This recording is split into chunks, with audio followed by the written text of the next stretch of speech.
Hoy hablamos con Sergio Navarro, cofundador de Domoblock, una innovadora plataforma de inversión inmobiliaria basada en blockchain. Sergio es ingeniero industrial, emprendedor, experto en finanzas personales, profesor de blockchain y director académico del máster en Web3 y blockchain en EBIS. Luego nos contará un poquito más. Con él hablaremos de inversión colaborativa, tecnología blockchain, tokenización de inmuebles, house flipping y cómo Domoblock está democratizando el acceso a inversiones inmobiliarias desde solo 200 euros. Además, Domoblock se dedica a la rehabilitación de viviendas en desuso en el centro de las ciudades, contribuyendo a revitalizar áreas urbanas mientras ofrece viviendas de calidad a precios accesibles. Así que si te interesa el mundo de la inversión, la tecnología, las startups o estás pensando en diversificar tus ahorros, quédate porque estoy seguro de que este episodio te va a gustar y te va a inspirar. Así que saludo ya a mi invitado de hoy en el podcast de Innocabi. Hola Sergio y muchísimas gracias por estar aquí. Pero antes de pasar al episodio, déjame recordarte tres cosas. La primera, que si entras en innocabi.com te puedes suscribir a mi newsletter. La segunda, que tienes disponibles mis dos libros, 30 errores que matarán tu negocio y Emprendedor Ágil, con el método que mejores resultados me ha dado para lanzar mis proyectos al mercado. Entre ellos, SEAL, y ayudar a cientos de emprendedores a lanzar los suyos durante más de 14 años. Entra en innocabi.com y ahí tienes todo. Y lo tercero es que quiero hablarte de SEAL, una empresa de cosmética natural donde desarrollamos productos 100% naturales de formulación propia y elaborados en España para tratar la alopecia androgénica de manera natural sin químicos. Además, hemos desarrollado productos para la piel 100% naturales para ayudarte a cuidar tu piel simplificando tu rutina diaria. Tenemos cremas naturales para la cara y el cuerpo y también un desodorante 100% natural de larga duración. Entra en getseal.com, encontrarás el link en las notas del episodio y con el código INNOCABI tendrás un 10% de descuento en la compra de cualquier producto individual. Y ahora sí, te dejo con la entrevista de hoy.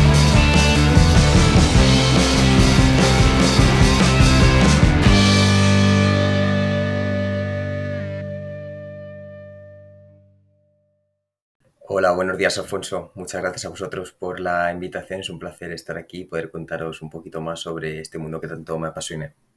Vale, pues si te parece vamos a empezar un poquito por el principio porque me suele gustar conocer la historia de las personas que venís al podcast y si te parece pues empezamos desde donde quieras. No hace falta que te remontes a cuando naciste, pero sí que cuéntanos un poquito de dónde te viene ese interés por lo que estás haciendo ahora. Bueno, estudiaste ingeniería industrial, yo también, o sea que en eso coincidimos los dos. ¿Y cómo te has ido dedicando a esto? Cuéntanos un poquito eso, tus inicios. Sí, al final, como casi cualquier persona de hoy en día, ¿no? Pues de pequeño te inculcan que lo normal es estudiar, tener pues una carrera y luego trabajar en una empresa ajena, y eso era también un poco mi filosofía desde que era adolescente. Pero poco a poco durante la carrera pues me di cuenta de que el dinero podría utilizarse para otras cosas, que no fuese para simplemente consumir y gastar, sino que podía utilizarse como una herramienta para generar más dinero. Entonces, cuando me empecé a formar, me empecé pues eso, a ver vídeos, a escuchar podcasts, a hacer mis pequeñas inversiones. Y cuando empecé a encontrar en este mundo de la inversión pues un especial atractivo y sobre todo unido a la parte de la tecnología, que como comentas pues vengo del mundo tecnológico, de la ingeniería industrial, y ya yo en mi trabajo fin de máster ya lo enfoqué desde el mundo más de la informática y la programación al uso de contratos inteligentes aplicados al crowdfunding inmobiliario. En ese caso pues tiene un ambiente muy de la tecnología blockchain va a disrumpir el mundo, que sí, lo sigo pensando, pero no a una escala más utópica, sino a una escala más real. Entonces pensaba en ese momento que todos los bancos, todas las notarías, etcétera, pues podían ser reemplazadas por la tecnología blockchain. Entonces en ese momento pues yo quise enfocar este trabajo fin de máster a reemplazar las pasarelas de pago que veía que poco aportaban y que se quedaban un buen trozo del pastel, cuando la tecnología blockchain perfectamente las podía sustituir incluso con más garantías, ¿no? Después hice un máster en blockchain, y es cuando en ese máster, en el trabajo fin de máster, pues diseñé lo que hoy en día pues, es el proyecto Domoblock, con la ayuda de mi socio, que es familiar mío, es mi tío. Él viene del mundo inmobiliario, pues entre los dos uniendo la parte inmobiliaria y la parte tecnológica, pues decidimos crear Domoblock, que ahora, pues si queréis, hablamos un poco más sobre ello. Sí, vale. ¿Qué fue lo más complicado para ti? Porque entiendo que, bueno, tuviste que meterte mucho en real estate, conocer cómo es la inversión inmobiliaria, toda esa parte te supuso un problema, no fue algo que te gustaba y lo cogiste con ganas, o cómo fue un poco ese proceso, ¿no? Porque de estudiar ingeniería industrial, de dedicarte a blockchain, a luego meterte en tema más tangible, por decirlo de alguna manera, ¿cómo fue ese proceso? Bueno, tengo que decir que realmente el sector inmobiliario es un sector fácil de entender.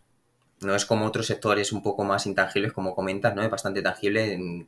Todo el mundo en algún momento de su vida pues ha comprado un inmueble, conoce a alguien que lo haya hecho, sabe más o menos cómo funciona, ¿no? Es algo que se puede, pues eso, palpar.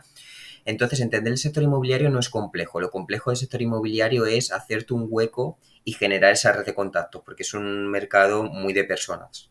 Entonces, es al final lo que más costaba, pero por suerte yo tenía a mi socio, que ya tenía ese bagaje en el sector inmobiliario y venía de trabajar en grandes promotoras, en SACIR, como jefe de grupo y en grandes tasadoras como TINSA. Entonces, esa parte inmobiliaria, pues ya la tenía él, ¿no? Como know-how. Y yo, pues aporté más la parte de finanzas, estrategia y tecnología. Entonces, bueno, al final, con el tiempo, pues es echar horas, aprender de todo y hoy en día, pues me puedo decir que soy un medio experto del sector inmobiliario porque el sector inmobiliario, aunque diga que es fácil de entender para llegar a un alto nivel, y así que es más complejo, ¿no? Porque hay miles de formas de invertir en el sector inmobiliario, tiene bastantes componentes como componente legal, componente urbanístico, componente técnico, entonces saber dominar en su totalidad todos estos componentes pues sí que es algo más complejo, ¿no? Pero para dar ese primer paso y entender cómo funciona la inversión inmobiliaria, yo creo que es de las inversiones más sencillas, diría, de comprender, ¿no? Vale. Y entender de tu lado al suyo, que entiendo que es más fácil que del suyo al tuyo, ¿no? No sé si tuvo algún problema, si entendió bien perfectamente tu socio qué es lo que hacía la tecnología blockchain o costó un poquito más. Cuéntanos un poco esa parte, digamos, de cómo encajar las piezas y lo que tú sabías con lo que él sabía. Al final esto fue una transición lenta, ¿no? Porque, como digo, es mi tío, es un familiar mío y yo siempre he tenido muy buena relación con él y en las comidas familiares lo típico, ¿no? Que algunos hablan de fútbol, pues nosotros hablábamos yo de la tecnología y él del sector inmobiliario. Entonces, en una de esas comidas dijimos, bueno, ¿por qué es tan complejo invertir en inmuebles cuando, por ejemplo, yo llevándomelo a mi terreno, ¿no? Que ya invertía en bolsa durante hace muchos años, decía, pues en bolsa es súper fácil, ¿no? Tú entras, puedes comprar una fracción de una empresa en unos pocos clics a través de una plataforma 100% digital, recibes los retornos, te hace la retención directamente, no te tienes que preocupar de nada, te declaras luego en la renta. ¿Por qué el sector inmobiliario es tan complejo? ¿No? Porque tienes que estar analizando oportunidades continuamente, hay un montón de procesos burocráticos, necesitas grandes capitales para poder invertir, no puedes invertir con 100, 200, 300 euros. Entonces, un poco en ese contexto, pues dije, bueno, ¿y si aplicamos la tecnología blockchain que permite fraccionar esa inversión inmobiliaria en pequeños cachitos? Hacemos que se parezca más a una inversión en acciones más que una inversión inmobiliaria pura y dura, ¿no? Y eso es un poco como empezó todo. Vale, vale. Por poner un poco en contexto, porque sí que en el podcast he hecho algunos episodios sobre blockchain, sobre criptomonedas, sobre Bitcoin, pero cuéntanos un poco, si quieres, por diferenciar que no estamos hablando de criptomonedas ni de ese tipo de cosas, sino que estamos hablando de blockchain o si tiene alguna relación con las criptomonedas o no. Cuéntanos un poco esa parte para tener claro exactamente a qué nos estamos refiriendo y luego entramos ya a cómo trabajáis, cómo funciona, cómo todo ese tipo de cosas.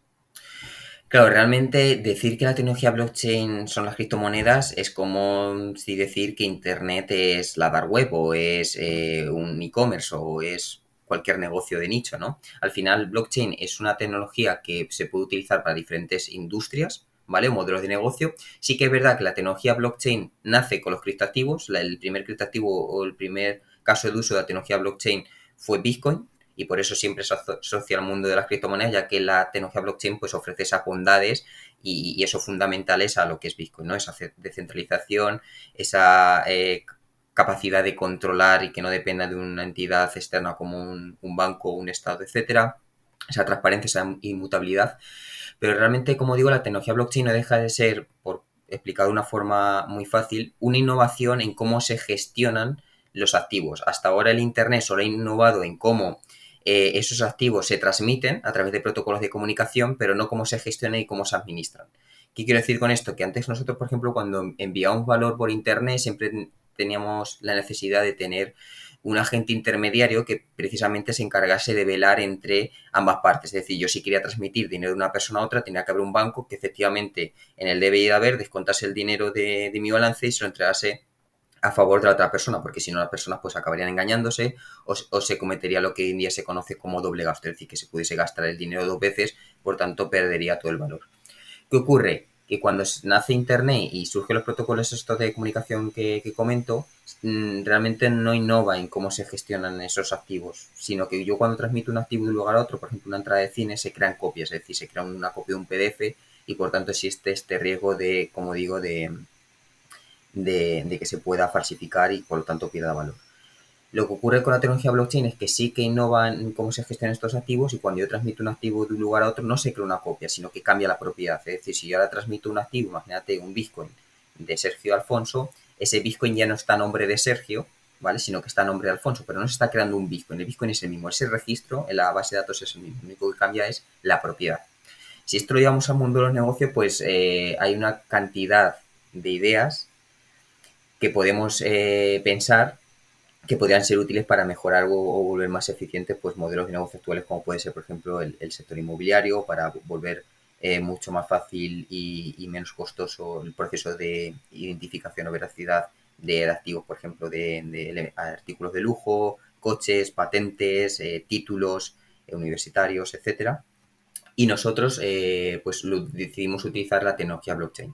Básicamente lo que hacemos es dividir la inversión inmobiliaria total necesaria para llevar a cabo un proyecto inmobiliario en pequeñas fracciones, que esas fracciones son tokens con valor de 100 euros y por lo tanto cada token se representa en esta base de datos distribuida y descentralizada que es la tecnología blockchain.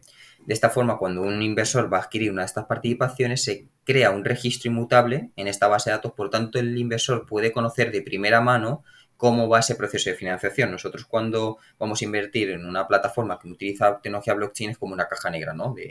Nosotros no conocemos nada. Si la plataforma quiere modificar a su beneficio, por ejemplo, el porcentaje que se ha financiado para generar FOMO o hype y para que se financie más rápido lo podría hacer y nadie se enteraría. O, por ejemplo, un inversor no puede conocer si el capital total financiado de ese proyecto está cubierto por grandes inversores que han puesto poco capital o por pequeños inversores que han puesto poco capital, ¿no? Con la tecnología blockchain, el inversor puede acceder a esta base de datos que es inmutable, nosotros no la podemos modificar, una vez que un inversor invierte, se crea un registro y lo puede consultar y por tanto le ofrece un mayor grado de transparencia y seguridad en ese sentido. Además también permite dar mayor acceso o mayor público, es decir, potencia esa accesibilidad y por tanto potencia también la liquidez, ya que si más personas pueden comprar un activo, aumenta la demanda y lo estás volviendo potencialmente más líquido. Obviamente digo potencial porque si ese activo no genera un interés en un tercero, por mucho que lo tokenice, vamos a estar en la misma, ¿no? Y luego, por otro lado, también que nos permite reducir muchísimos costes, ya que nosotros podemos programar el comportamiento de estos tokens y adaptarlos al modelo de negocio y, por ejemplo, pues todas las personas que quieran comprar un token tienen que pasar un proceso de KYC y si no pasan este proceso de verificación, ¿vale? Porque nosotros estamos regulados y estamos obligados, pues no pueden invertir. O luego cuando repartimos dividendos, pues todas las personas que tengan un token se repartirán los dividendos de ese proyecto en relación a los tokens que posea cada usuario. Todos estos procesos de gestión se pueden automatizar, eso nos permite reducir costes y por tanto que se pueda repercutir al inversor esa reducción de costes en forma de rentabilidad. Vale. Una duda. Las personas cuando invierten en un inmueble que a ellos les gusta o invierten en, digamos, en todas las inversiones que haya. Es decir, si yo pongo 200 euros o 1000 o 10.000, lo que sea, estoy invirtiendo en todo lo que se compra y se vende y obtengo el rendimiento que sea, o invierto en un inmueble concreto. No, nosotros, y muy buena pregunta, Alfonso, no somos un fondo de inversión. Es decir, el inversor no pone un capital y nosotros utilizamos ese capital para comprar diferentes activos y luego entrar a una rentabilidad en función de cómo se comporten esa cartera o esa canasta de activos. En nuestro caso, nosotros funcionamos más como una plataforma de financiación participativa, una plataforma de crowdfunding, aunque no somos una plataforma de crowdfunding, ahora mencionemos un poco la diferencia, pero básicamente nosotros estudiamos proyecto a proyecto y cuando encontramos un proyecto que es viable, es decir, que ofrezca una rentabilidad de más del 10%, en base a nuestra tesis de inversión, que nuestra tesis de inversión son siempre activos de alta calidad, muy bien ubicados, siempre con ascensor y exteriores a mejores zonas de grandes capitales. Cuando encontramos un activo que cumpla con estos requisitos y con necesidad de reforma, porque nosotros no pasamos, que esto no he comentado, de la estrategia de house flipping, es decir, comprar, reforma y venta para liquidar esa inversión en un tiempo muy corto, entre 6 y 8 meses. Cuando nosotros, como digo, compramos un activo, encontramos un activo con estas características, lo presentamos a los inversores. Y el inversor puede decidir si invertir o no invertir en ese activo concreto o invertir, por ejemplo, en todo, pero eso es decisión suya. Es decir, el inversor tiene el control en ese sentido de dónde invertir o dónde no. Entonces, imagínate, lanzamos un inmueble en Madrid. Pues el inversor puede invertir, venga, voy a invertir porque este proyecto me gusta, encaja más con mi tesis, o a lo mejor es mi ciudad, ¿no? Porque yo vivo en Madrid, conozco más el barrio, tomo más confianza, invierto 10.000. Luego sale un inmueble en Valencia y dice, vale, en este voy a invertir 2.000 y crea una cartera de inversión inmobiliaria diversificada con un ticket pequeño. Vale. ¿Y qué pasa si uno de esos inmuebles no se consigue el capital suficiente? Porque eso, un poco para las personas que no sepan qué es el house flipping, es compras una vivienda, la rehabilitas en este caso que me estáis comentando y la vendes pues un poquito más cara o mucho más cara o lo que sea para obtener un rendimiento, ¿no? ¿Qué pasa si no se llega como en crowdfunding, ¿no? Cuando tú te metes en una plataforma de crowdfunding y quieres apoyar un proyecto, ese proyecto tiene unos mínimos que se deben cumplir en cuanto a la inversión que pone la gente. Si no se llega a ese mínimo, pues no se hace el proyecto, se devuelve el dinero. En vuestro caso, ¿cómo actuáis si es que ha ocurrido alguna vez? Claro, aquí nosotros siempre que vamos a lanzar un proyecto en la plataforma, pues tenemos casi un 95%, 100%, en muchos casos de garantías de que ese inmueble se va a financiar directamente. Si sabemos que no se va a financiar o que no es el momento, no, porque por lo que sea, no, porque no venimos financiando proyectos de un gran volumen durante los últimos meses o porque en ese mercado los inversores, o sea, en ese momento los inversores están más parados o lo que sea, pues no lo lanzamos, ¿no? En cualquier caso, si el proyecto finalmente no se financiase, aquí funcionamos igual que una plataforma de crowdfunding. Es all or nothing, es decir, o se financia al 100% o no se lleva a cabo el proyecto, ¿vale? En ese caso se devuelve el dinero íntegro a los inversores, ¿vale? El capital que han aportado se devuelve. Nosotros normalmente dejamos un periodo de un mes, ¿vale? Que suele ser un escenario bastante rápido, porque normalmente las plataformas de crowdfunding suelen dejar 2 o 3 meses, nosotros dejamos un mes para financiar el proyecto. Si en ese mes no se financia, devolvemos el capital a los inversores. Aunque la mayoría de nuestros proyectos, por suerte, hay un gran apetito inversor, por suerte cada vez la sociedad española se está educando más financieramente y la verdad es que nuestros proyectos, pues yo creo que es porque son bastante cortos y la rentabilidad es muy atractiva de doble dígito, pues está despertando mucho el interés de los inversores y están financiando en cuestión de minutos. Vale, vale. No te lo he preguntado, pero cuéntanos cuándo nació Domoblock. ¿Cuánto tiempo lleváis en el mercado? ¿Cuándo habéis empezado? Cuéntanos un poco esa parte y luego entraremos también a cómo habéis empezado a dar a conocer o cómo empezasteis en su día.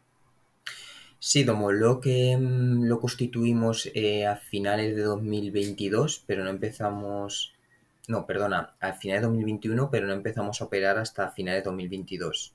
Tuvimos ahí un año de travesía por el desierto, como yo digo, de intentar organizar todo a nivel tecnológico, porque nuestra empresa tiene un componente tecnológico muy, muy grande y también un componente legal, por tocar temas de blockchain que en ese momento pues estaba muy poco madurado, ¿no?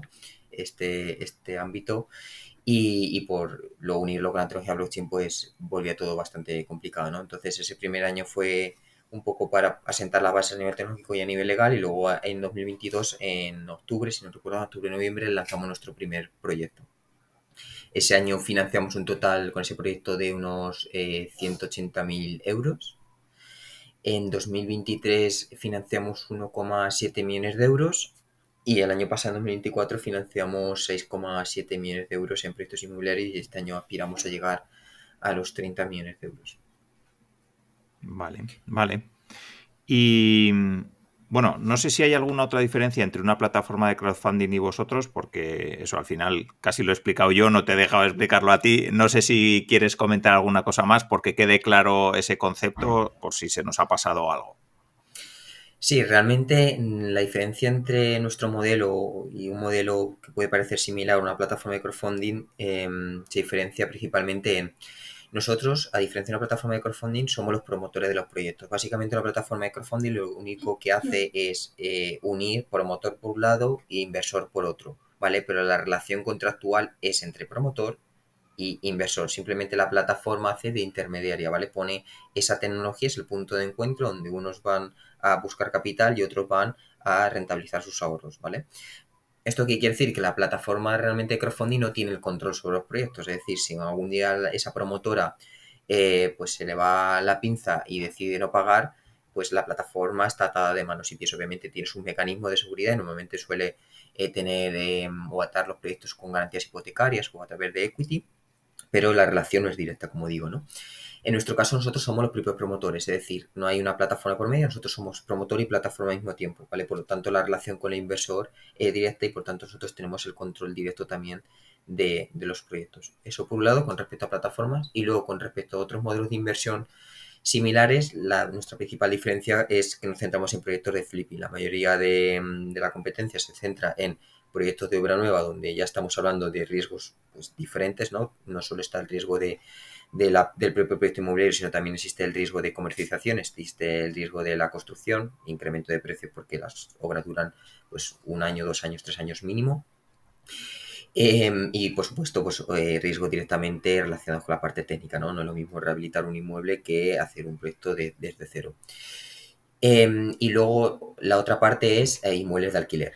La mayoría también de la competencia se centra en inmuebles de alquiler, ¿no? Donde el inversor va recibiendo un cash flow mes a mes y luego cuando ese proyecto a los 3 4 años, 5 años se vende, pues reciben el capital inicial más el interés de último mes que se haya alquilado el inmueble, ¿no?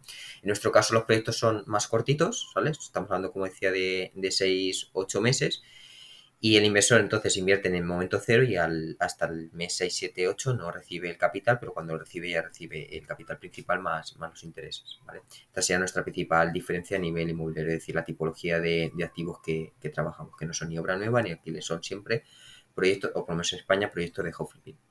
Vale. ¿Y qué os llevó a elegir ese modelo? ¿Diferenciaros de lo que ya existía? ¿Os parecía más atractivo y más interesante? Cuéntanos un poco esa parte. Como en casi cualquier vertiente de la sociedad, yo creo que hoy en día la gente busca la inmediatez y que la gente tenga su capital disponible en un periodo de tiempo corto les parece mucho más atractivo.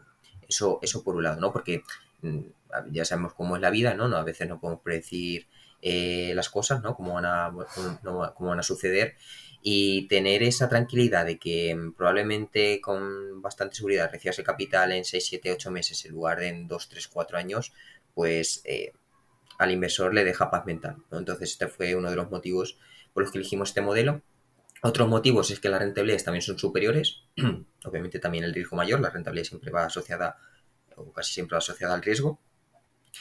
Y otro de los motivos es porque estamos especializados también. Es decir, nos dimos cuenta de que no había nadie que hiciese esto de forma profesional, porque alquilar un inmueble en mejor o mayor medida, pues lo puede hacer casi cualquier persona, ¿no? Con un poco de conocimiento, pero ya meterte en proyectos de obra, que tienes que gestionar un equipo de construcción, que tienes que preparar un proyecto técnico con unos planos, unos presupuestos de electricidad, fontanería, monitorizar toda esa obra, asegurarte que no se te va ningún coste, plasmar o intentar de primer momento adaptar esa obra a un cliente final para que se haga lo más rápido posible esa venta, ya es un proceso pues que sí que requiere de cierta profesionalidad y cierta experiencia, ¿no? Entonces, con la experiencia que tiene nuestro equipo, pues decidimos centrarnos en este tipo de proyectos. Vale. Cuando lanzáis un proyecto en vuestra plataforma y ponéis un presupuesto, entiendo que eso incluye la compra del inmueble más los gastos o la inversión que se vaya a hacer dentro de ese inmueble para ponerlo bien, en condiciones bonito y tal, y luego la rentabilidad, lo que estimáis que se va a vender, ¿no? Entiendo que es así, ¿o no? Sí, es así, Alfonso, básicamente. Las principales partidas en las que se desgrana nuestro modelo financiero es, por un lado, los costes de adquisición, que básicamente son los costes, el principal, el coste de compra del inmueble, luego los impuestos, el ITP, normalmente, pues segundas transmisiones, y luego los costes de notaría, registro, etcétera, ¿vale? Esa sería una partida principal. Luego la segunda partida principal son los costes de obra, ¿vale? Donde se incluyen los costes de la constructora, mobiliario, licencias, etcétera. Y por último, los costes del desarrollo y ejecución del proyecto, donde tenemos, por un lado, los costes asociados directos a la ejecución del proyecto, ¿no? Y después la comisión que cobra Domoblock por gestionar también ese proyecto y lanzarlo en la plataforma. Nosotros los costes asociados a Domoblock lo imputamos como un coste más del proyecto, ¿vale? Pues si el coste de compra son 100.000, los costes de la constructora son 50 y los costes de Domoblock son 20, pues en total 170 financiar, ¿vale? Por tanto, la rentabilidad que se le da al inversor o que se estima, ¿no?, por proyecto, ya contempla esa comisión que cobra Domoblock. Por lo tanto, para el inversor no tiene ningún tipo de efecto, es decir, no cobramos nada de forma directa al inversor por participar en los proyectos inmobiliarios.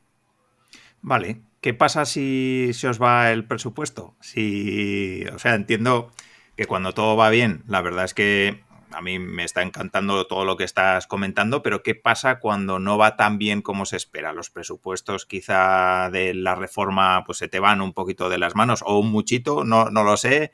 Eh, lo que estimabas que ibas a vender el piso o que lo ibas a comprar, pues quizá no das en el clavo, ¿no? Exactamente. Y luego también otro problema que se me ocurre, que también te quería preguntar, es, en general, ahora estamos en un momento en el que, digamos, que todo se compra y todo se vende a una velocidad bastante rápida, ¿no? Entonces, cuando le echáis el ojo a un inmueble, eh, claro, no sé cómo de rápido es comprar ese inmueble o venderlo. Bueno, comprar y vender sí, porque me has dicho que son unos 6 u 8 meses, pero no sé cómo de rápido compráis un inmueble o lo apalabráis o ese tipo de cosas. Cuéntanos un poquillo esos entresijos también, que creo que son interesantes. Vale, vamos si quieres a la primera parte, que es, digamos, el inicio, ¿no?, de todo, y después vamos a la última parte, que son los riesgos. Sí. Nosotros, para que te hagas una idea, estudiamos más o menos 100 inmuebles a la semana. Y de esos inmuebles, pues al final detectamos o presentamos a los inversores solo aquellos que representen una oportunidad de inversión. Nosotros, para analizar estos inmuebles, hemos desarrollado una herramienta estadística basada en una regresión que nos permite evaluar cómo influye cada variable de un inmueble en su precio. Básicamente lo que hacemos a través de una regresión lineal estadística es coger, imagínate, por un barrio 300 testigos y vemos cómo impacta en el precio de cada uno de esos testigos, cada una de sus variables, ¿no? Pues cómo impacta que esté en la altura 6 en vez de la altura 2, o cómo impacta que tenga un baño más, un baño menos, o cómo impacta que esté a 100 metros con respecto a la plaza de orientamiento de la ciudad o a 100 metros con respecto a la playa, ¿no? Entonces, nosotros con todos estos testigos creamos un modelo que luego cuando nosotros vamos a estudiar un inmueble lo metemos en ese modelo y ya nos arroja el precio, ¿no? Eso por un lado. Y luego por otro lado también utilizamos el método clásico, que es por homogenización de testigos, ¿vale? Cogemos testigos de la zona, los homogenizamos y los comparamos, ¿vale? Y con eso sacamos el precio de nuestro activo, el que estamos estudiando. Básicamente es el método que utilizan hoy en día los tasadores, ¿no?, homologados por el Banco de España. Una vez que nosotros tenemos ya el inmueble claro que vamos a presentar a nuestros inversores, nosotros lo ahorramos, ¿vale?, con fondos propios. Esto no lo he comentado, pero nosotros siempre también participamos en los proyectos como un inversor más. Somos un inversor más, aportamos siempre entre 5 y 10% y no aportamos más por temas de tesorería, de liquidez, porque si no, no podríamos seguir ahorrando más inmuebles, pero si no, invertiríamos mucho más. Entonces nosotros, en cuanto encontramos oportunidad, ya la ahorramos, ¿vale? Por tanto, ya la tenemos reservada para que no se nos escape y entonces en ese transcurso desde las arras hasta la compra es cuando se prepara pues toda la documentación para los inversores, se prepara el modelo financiero, se prepara el estudio de mercado para que comprendan de dónde salen los números, la presentación de proyecto, zona, ubicación, tipo de intervención que se va a hacer de reforma, nota simple, etcétera. Todos datos que necesita conocer como para tomar la decisión de inversión. Y una vez que tenemos toda la documentación, pues lo lanzamos a la plataforma, se financia y una vez que se financia, ese inmueble ya se compra, ¿vale? Y entonces ahí es cuando empezaría todo el proceso de inversión, la compra, reforma y luego posteriormente la comercialización y venta. Lo peor que puede pasar en este tipo de proyectos, en una situación normal, obviamente hay situaciones extraordinarias y puede pasar de todo, puede haber una guerra, puede haber un terremoto y la inversión puede ir a cero, estamos hablando de inversión y esto es importante que cualquier persona lo entienda, ¿no? Que en una inversión pues siempre hay riesgos y esta pues no está libre de riesgo, ¿no? También existe un riesgo de pérdida total del capital si ocurriese un escenario extraordinario. En un escenario normal, lo peor que puede pasar es o que el inmueble se venda por un precio menor al estimado o que el inmueble se venda en un plazo, o sea, que el inmueble, perdona, se venda en un plazo mayor estimado o que el inmueble se venda a un precio menor al estimado, ¿vale? Si el inmueble se vende a un precio menor estimado, pues el ROI, la rentabilidad del proyecto, pues disminuiría, ¿no? Y por tanto el inversor recibiría menos dinero por cada euro invertido. Y en el caso de que el proyecto se extienda en plazos, pues el inversor también, si el precio se mantiene, sí que recibiría el mismo capital, pero la TIR del proyecto, la rentabilidad anual, que es la métrica que nos permite comparar inversiones, pues también se vería afectada, ¿no? Disminuiría más tiempo, menos rentabilidad. ¿Cómo nos cubrimos o cómo nos protegemos nosotros? Porque digo que estos son los riesgos principales, porque nosotros hay que tener en cuenta que siempre estamos comprando a un buen precio, siempre un precio por debajo de mercado, ¿no? Entonces ahí siempre tenemos un colchón de seguridad. Si por alguna circunstancia el mercado inmobiliario dice un giro de 360 grados, también nosotros por contrato contemplamos la opción de alquilar ese inmueble durante 2 años, ¿vale? Con posibilidad de extenderlo si los inversores de ese proyecto están de acuerdo. Eso nos permite, y la versatilidad también que nos da el sector inmobiliario, pues dar una rentabilidad al inversor durante esos 2 años y cuando el mercado se recupere, pues se decide otra vez poner en venta para recuperar el capital y si puede ser pues una atractiva plusvalía, ¿vale?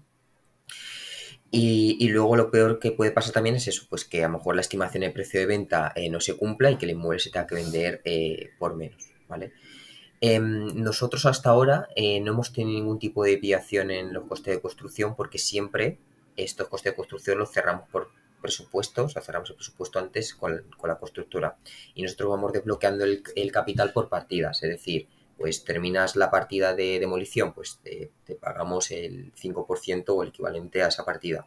Y hasta que no se termine esa partida no se va desbloqueando el fondo, siempre dejamos un colchón de 15% hasta que no esté terminada 100% la obra. Además, también el modelo financiero, en la partida que te decía que se destinaba a la construcción, siempre se deja también hay un pequeño margen, pues hay una pequeña desviación, ¿no? Un margen de un 1 o 2% sobre los costes totales a financiar. Entonces, esto nos permite, a diferencia, por ejemplo, de la obra nueva, que los presupuestos ya estén cerrados, por tanto, se nos puede ir muy poco la obra y que no, por ejemplo, nos pueden subir los costes porque han subido los materiales, ¿no? Como han pasado los últimos años en proyectos de urano. Vale. Y a nivel de la toma de decisiones, ¿cómo planteáis esa parte? O sea, ¿cómo se decide por cuánto se vende? Entiendo que hacéis, quiero decir, si ya se ha especificado, oye, vamos a intentar venderlo por este precio para que tengáis esta rentabilidad, pero un poco lo que dices, ¿no? Imagínate que no lo podéis vender o que se alarga el plazo de venta. ¿Cómo se decide cuándo vender o si alquilar? No sé si hay una toma de decisiones o se plantea esa decisión entre todos los que han invertido o la tomáis vosotros. Cuéntanos un poco esa parte. Realmente para calcular el precio o para saber realmente si estamos ante una oportunidad o no, lo que hacemos es, vemos un inmueble con necesidad de reforma y calculamos en base a la reforma que se le puede hacer y lo que el mercado vaya a contemplar en esa zona, porque si nosotros reformamos un inmueble en la periferia y le metemos un precio por metro cuadrado de 2.000 euros, por mucho lujo que tenga ese inmueble, simplemente por estar mal ubicado, el mercado no va a contemplar esa reforma. ¿Vale? Es decir, no vas a poder repercutir esa reforma luego en el precio de venta porque el mercado no lo va a contemplar directamente, no va a ser capaz de absorberlo. Sin embargo, esa misma reforma la haces un inmueble que está en el centro y esa reforma no solo la absorbes, sino que la multiplicas o la triplicas, ¿no? Ese coste que has hecho, ¿no? En cuanto a inversión. Entonces, nosotros lo que hacemos es, vemos cuánto valdría el inmueble una vez reformado, es decir, su precio ya final, y a partir de ahí hacemos ingeniería inversa, ¿vale? Al precio de venta le descontamos los costes de la construcción, le descontamos los costes de Domoblock y vemos entonces por cuánto tendríamos que comprar como mínimo para que pues, pueda absorber todos esos costes y que luego se pueda vender al precio que estimamos, ¿no? Entonces es así como lo calculamos. Y luego lo otro que me comentabas era, perdón, Alfonso. Eh, sí, o sea, yo creo que era eso y luego la toma de decisiones Ah, vale, entre sí. si tomáis vosotros la decisión de cuándo se vende el inmueble o si en el caso de que, como decías, ¿no? Que no se venda en el tiempo o en el dinero estimado, que hay la posibilidad de alquilar. ¿Cómo se toman esas decisiones? Nosotros los plazos que dejamos, pues incluyen los plazos de obra, que suelen ser 3 meses y medio, 4 meses, ¿vale? Dependiendo de la envergadura del proyecto, y después otros 3 meses y medio, otros cuatro para la comercialización, ¿vale? Entonces, nosotros por contrato ya establecemos esa estimación de plazos y también por contrato nos comprometemos a no vender el activo a un precio inferior a los costes de financiación, ¿vale? Es decir, a pérdidas. Luego, si el inmueble no se vende en los 12 meses desde que se compra, nosotros tenemos la posibilidad también por contrato de extender dos prórrogas, ¿vale? O bien para comercializar ese inmueble, ¿vale? Para intentarlo a un precio incluso a un precio menor al que hemos estimado, o para alquilarlo, ¿vale? Pero todo está por contrato, es decir, nosotros no nos inventamos nada, ¿no? No improvisamos, sino que ya viene por contrato y el inversor es conocedor de ello. Vale, vale. Cuéntanos ahora la parte un poquito más de marketing, de cómo dar a conocer el proyecto, de, pues eso, si empezasteis a finales de bueno, no, digamos 2021 y luego toda esa, digamos, todo ese periodo que pasasteis ese año desarrollando toda la parte y luego cómo lo lanzasteis, cómo disteis a conocer el proyecto, un poco cómo ha ido creciendo ese interés en los inversores, en la gente que os apoya. Cuéntanos esos principios que siempre, bueno, pues conocer la experiencia de otros siempre ayuda.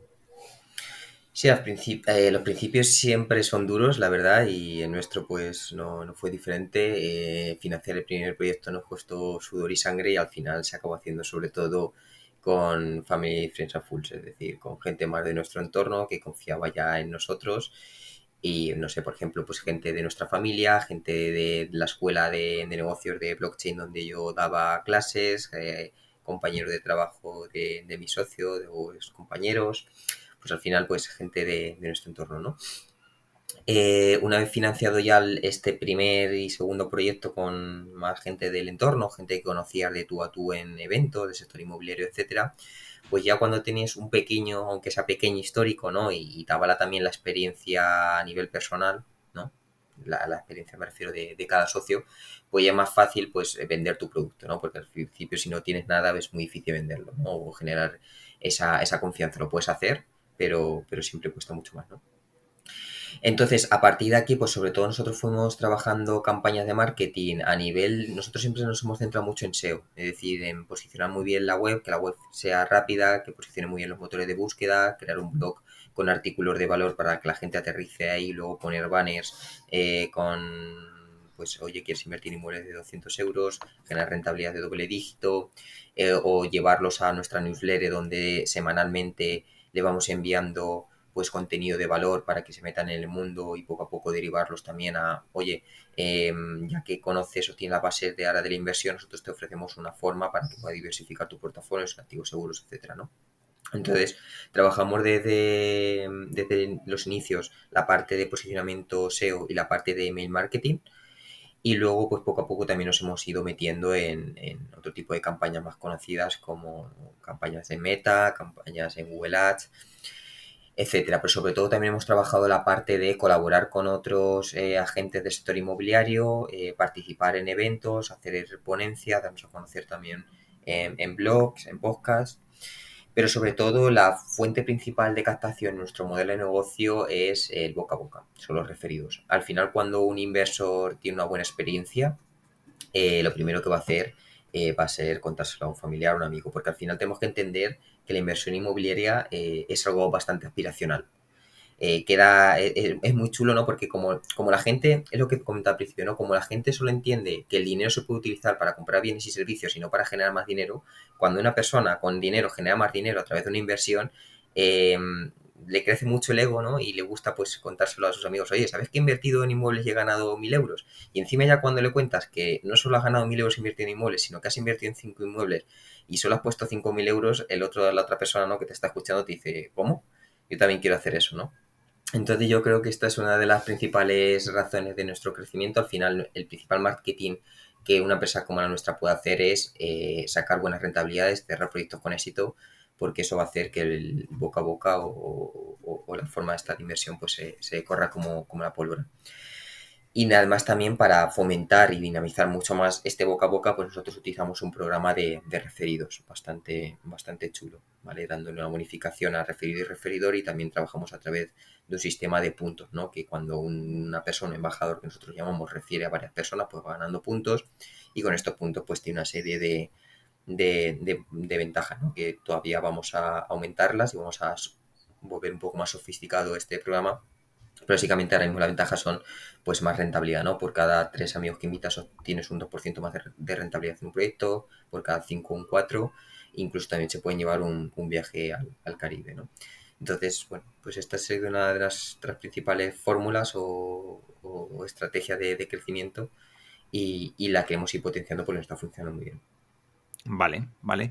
Pues ya que estamos en este punto, cuéntanos qué tiene que hacer una persona que ve interesante este modelo de negocio, que quiere entrar, que tiene ahí unos eurillos a partir de 200 para poder meter en este negocio. ¿Qué pasos tiene que dar y cómo tiene que hacerlo? Bueno, realmente es bastante sencillo. Lo primero que tienen que hacer es registrarse en la plataforma.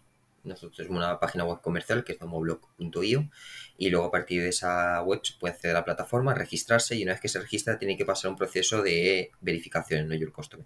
Básicamente tiene que aportar datos personales, datos financieros, y hacer un pequeño proceso de identificación. Aportar su DNI, un selfie y poco más, ¿no? Una vez que haya pasado ese proceso, ¿vale? Nosotros, si va todo bien, se lo aprobaríamos de forma automática, y si hay algo que no vaya bien, pues le requeriremos que nos aporte más documentación. Pero bueno, en el caso de que todo vaya bien, ya el inversor puede invertir en cualquier proyecto.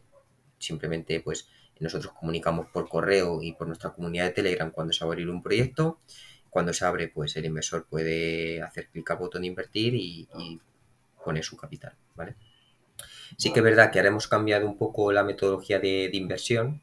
Hace nada, 2 semanitas lanzamos una nueva versión de la plataforma, donde ahora el inversor tiene una cartera digital, una billetera digital en euros que puede cargar previamente a través de transferencia o tarjeta de crédito. Tiene ahí el capital preparado para que cuando haya un proyecto lo destine, ¿vale? Porque anteriormente no existía esta cartera, y el método de desinversión era un poco más tradicional, en el sentido de que nos tenía que comunicar el inversor su intención de retirar o reinvertir el capital, y nosotros lo gestionamos, ¿vale? A través de la cuenta bancaria. Ahora mismo el inversor ya tiene total autonomía, los retornos también los recibe a través de la plataforma, y él es el que puede, de forma totalmente, como digo, autónoma, pues gestionar ese dinero, bien reinvertirlo, bien dejarlo en la billetera, o bien retirarlo de nuevo a su cuenta bancaria. Vale, vale. Cuéntanos un poquito también qué idea tenéis de crecimiento, qué esperáis de los próximos meses. No sé, porque hasta ahora, bueno, pues habéis cogido un periodo de tiempo, digamos, bueno para el tema de la inversión inmobiliaria, pero ya sabemos que toda inversión, y especialmente los inmuebles, pues va un poquito con olas, ¿no? Cuéntanos un poco tu visión a más largo plazo. ¿Qué esperas de los próximos años? Te iba a decir meses, pero no sé.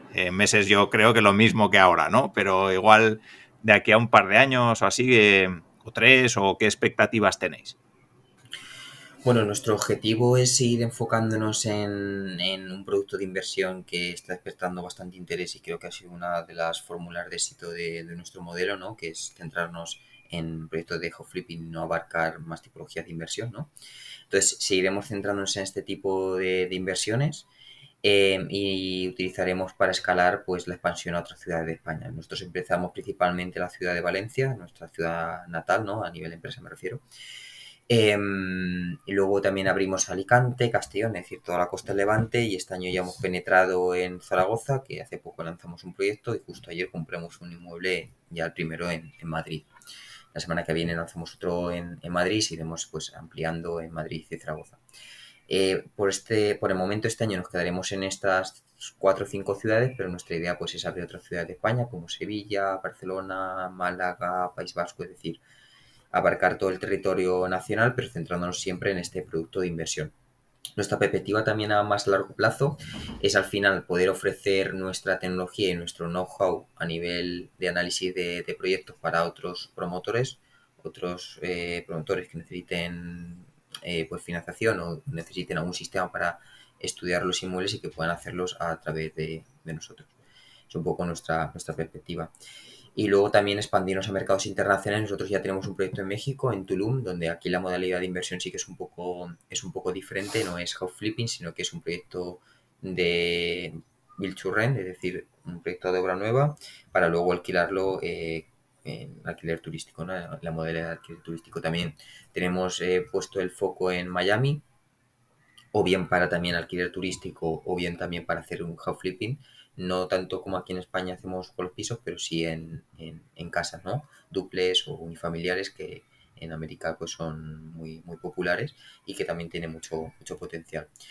Nuestra perspectiva, sobre todo en España, te comento que es seguir con esta modalidad de house flipping, ya que estamos en un antiguo continente, ¿no? Y en España, por ejemplo, la mayoría de los inmuebles datan de los años 70 y 80, por lo tanto tienen una gran necesidad de reforma. Además, también hay bastantes iniciativas a nivel europeo y fondos que están promoviendo precisamente esta rehabilitación para mejorar la eficiencia energética, porque esto poca gente lo sabe, pero los inmuebles son el causante del 30 y 40% de las emisiones de CO2 a la atmósfera, casi a la par con el transporte.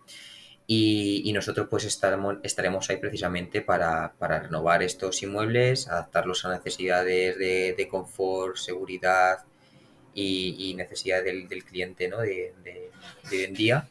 Y creemos que el mercado todavía es muy grande como para pivotar a otra línea de negocio, como por ejemplo pudiese ser alquiler o la obra nueva. ¿Vale?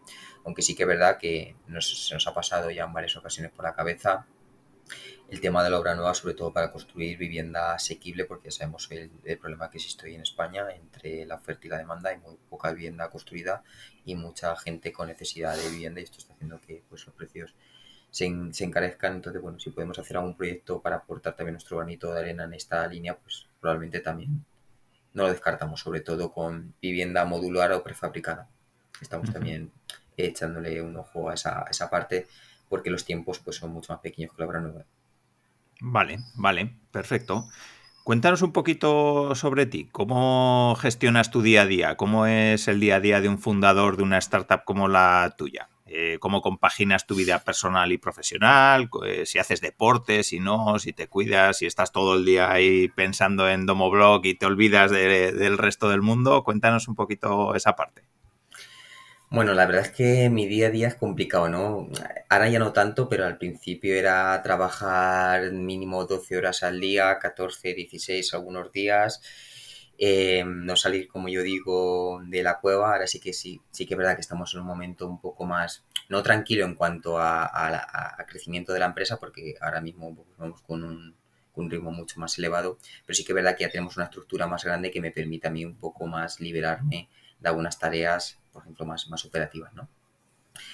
Pero bueno, mi día a día al final en cuanto a la parte profesional, sobre todo de gestionar equipos, ¿vale? Yo siempre digo, si pienso en mí, solo trabajo una persona; si pienso en el equipo, hago que trabajen 15, 16 personas. Entonces me centro sobre todo en gestionar esas personas, en establecer prioridades, en velar porque se cumplan los objetivos, en diseñar planes estratégicos, y sobre todo yo me centro más en la parte de marketing, ventas y tecnología, y luego mis socios se centran más en la parte puramente inmobiliaria, ¿no? Entonces yo gestiono más los equipos relacionados con estos departamentos y mi socio más con los departamentos, como digo, relacionados con la parte inmobiliaria, ¿no? Con la parte de captación de inmuebles, con la parte de planificación de obra y con la parte de venta de estos activos.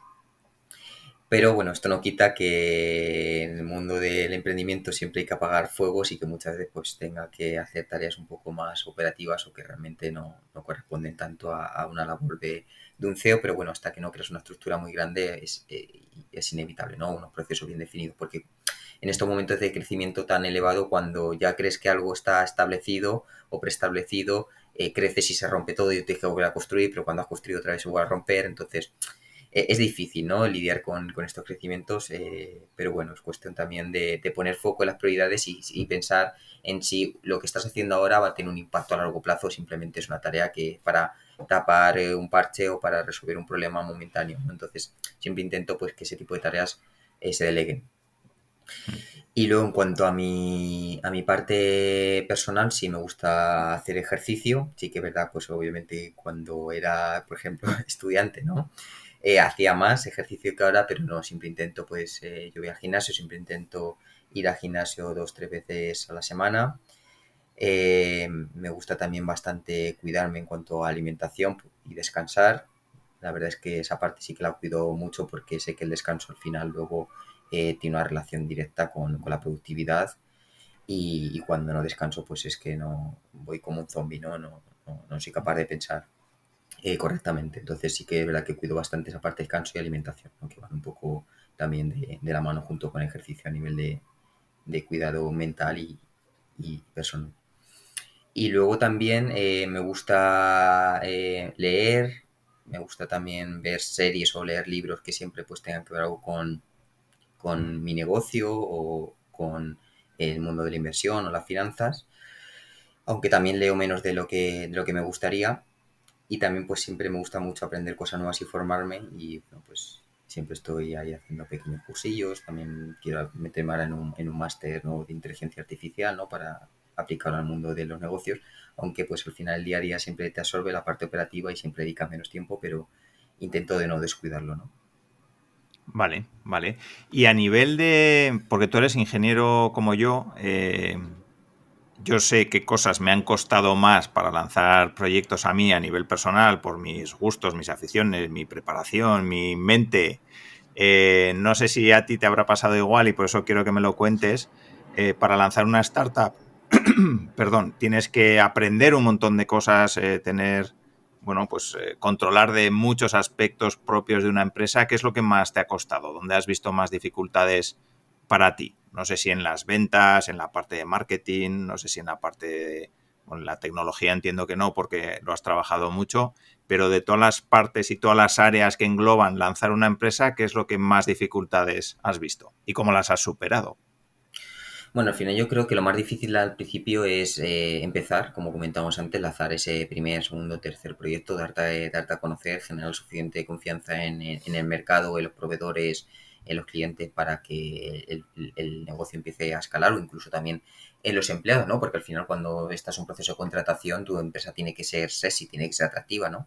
Para poder atraer el mejor talento. Entonces, lo más difícil para mí ha sido esos comienzos, ¿no? Una vez que empiezas a rodar, sí que es verdad que cuando estás a la carrera aprendes muchas cosas, pero nunca aprendes a gestionar una empresa. Gestionar una empresa simplemente en la sociedad actual lo aprendes si has gestionado uno antes, no hay otra opción, ¿vale? Porque incluso aunque hagas un máster en administración y dirección de empresa, no tiene nada que ver luego con la realidad, la teoría, ¿no? Sí que es verdad que ahora hay algunos másters súper prácticos, ¿no? Que por cierto recomiendo a la gente que les eche un ojo y si tiene la oportunidad que los hagan, ¿no? Que son máster de administración y dirección de empresa donde sí que ponen en práctica la constitución de una empresa y para poder, por ejemplo, aprobar ese máster, pues tienes que tener una serie de beneficios o ingresos, ¿no? Entonces es muy interesante, ¿no? Em, en cuanto a la parte que más me ha costado, hablando de departamentos, la parte de marketing la verdad es que no me ha costado mucho, siempre me ha gustado, la he entendido muy bien, como entendía muy bien lo que quería vender y el producto y el valor que había detrás, pues nunca nos ha costado tampoco yo creo que transmitir de la forma más correcta y más simple posible al cliente final esa propuesta de valor. Quizás la parte que más nos ha costado, por lo menos a mí, ha sido más la parte de contabilidad, ¿vale? Aunque yo he hecho un MBA, pero luego la parte de contabilidad, sobre todo al principio, es bastante, bastante compleja, sobre todo el tema de modelo, presentación de impuestos y tal, y la parte también de recursos humanos, un poco más esa parte administrativa. Para mí los principales retos de emprender un negocio no es ni la tecnología, ni es el marketing, ni son las ventas, son las personas. Porque al final la tecnología, la venta, pues es algo que hay una teoría, hay una práctica, lo puedes aplicar, pero las personas son súper impredecibles. Cada persona es de su padre y de su madre, cada persona tiene unos valores, tiene una forma de percibir el mundo, de percibir lo que hace y tener esas personas motivadas y alineadas con la cultura de la empresa, para mí es la parte más difícil, ¿no? Y al final tenemos que tener en cuenta que la empresa son las personas, ¿vale? No es ni la tecnología, ni la venta, ni el marketing. Son Sergio, es Oscar, es Rebeca, es Beatriz, es quien sea, ¿no? Son las personas. Entonces, tener un equipo totalmente alineado, que coopere y que piense fuera de su caja, es decir, fuera de lo que él hace y que piense en que lo que hace tiene eh, una repercusión en un objetivo mayor, yo creo que es la parte más compleja, ¿no? Y ser capaz de motivar a esas personas para que estén, como decía antes, totalmente alineadas con el propósito y la visión de la empresa, yo creo que es lo más complejo que tiene que hacer un emprendedor. Vale, y a nivel de aprendizajes tuyos durante estos años como emprendedor, ¿qué consejo le darías a alguien que quisiera empezar ahora a emprender, a lanzar su propia empresa y tiene la oportunidad de que Sergio le diga 2 o 3 consejos que más te han ayudado?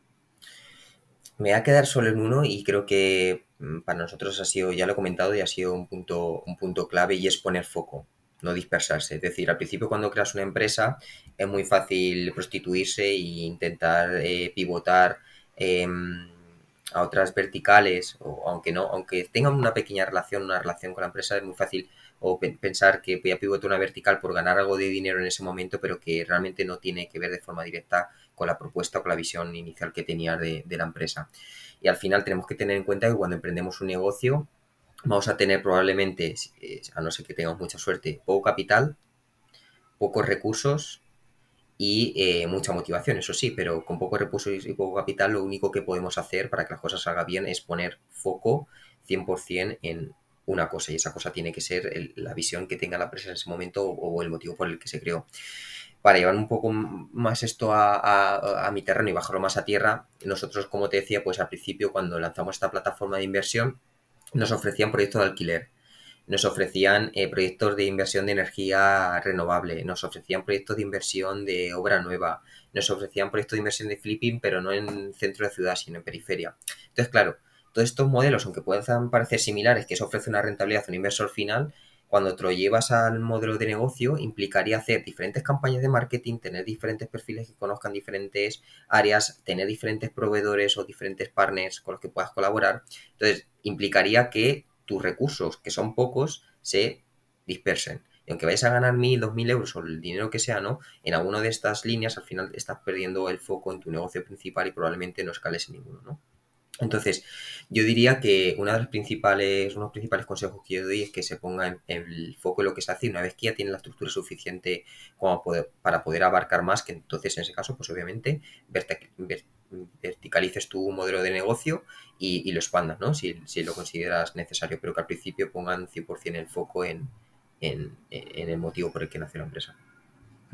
Vale, pues yo creo que un gran consejo y efectivamente pues todos los que hemos emprendido nos hemos visto, o yo por lo menos me ha tocado dispersarme mucho y yo creo que es un gran consejo ese también. Vale, y ya casi para acabar, Sergio, sí que, bueno, has comentado que te gusta leer, ver alguna serie, tal. Recomiéndanos algún contenido interesante. Libro, blog, podcast, algo que tenga que ver con tu negocio o que no, lo que tú quieras.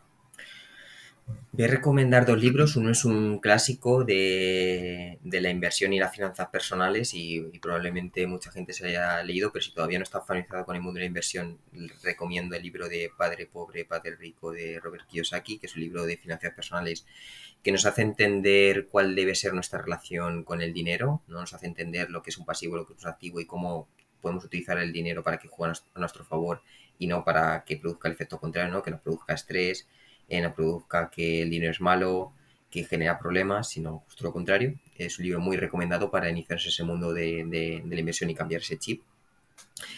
Eso en cuanto a finanzas y luego en cuanto a emprendimiento e incluso vida personal, yo recomiendo un libro de Daniel Pink que se llama Lo que realmente motiva a las personas, que básicamente habla sobre que aunque parezca obvio, realmente a las personas no les motiva trabajar por dinero, ¿no? El dinero no es su principal motivación a la hora de buscar empleo, sino que hay otros aspectos que no quiero hacer spoilers, lo recomiendo que lean el libro, que son los principales para mantener a un trabajador motivado y retenerlo a largo plazo. Y estas buenas prácticas, ¿no? En cuanto a incentivos o cosas que no se deben hacer para incentivar a los empleados, también se pueden aplicar, por ejemplo, en la vida personal, ¿no? Con tus hijos, tu pareja o lo que sea. Entonces, lo recomiendo 100%.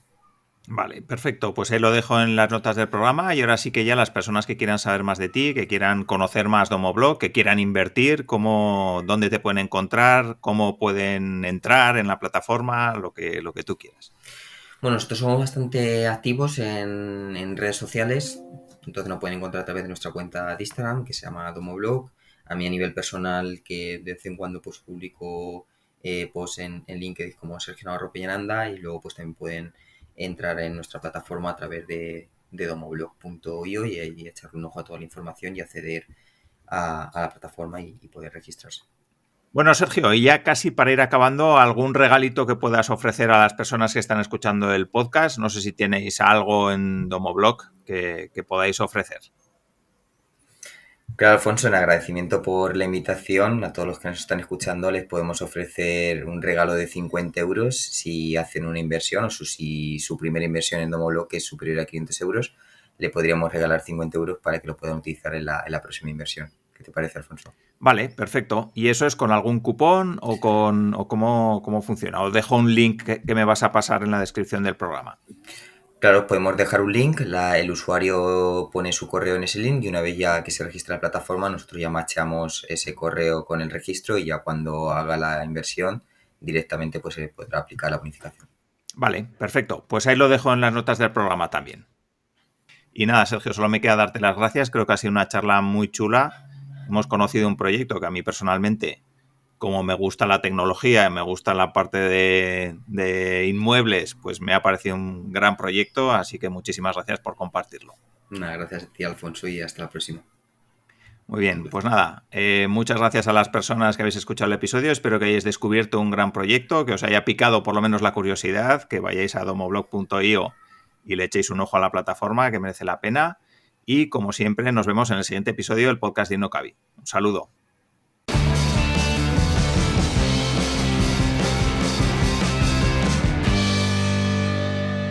Espero que este episodio te haya ayudado y te haya aportado experiencias, estrategias y herramientas que te ayuden a potenciar tu empresa o a iniciarte en el mundo del emprendimiento.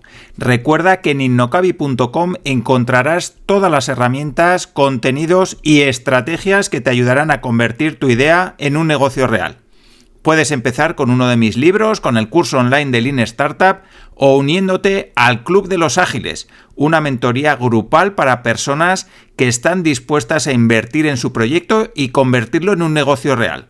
Toda la información en las notas de este episodio y, por supuesto, en innocavi.com.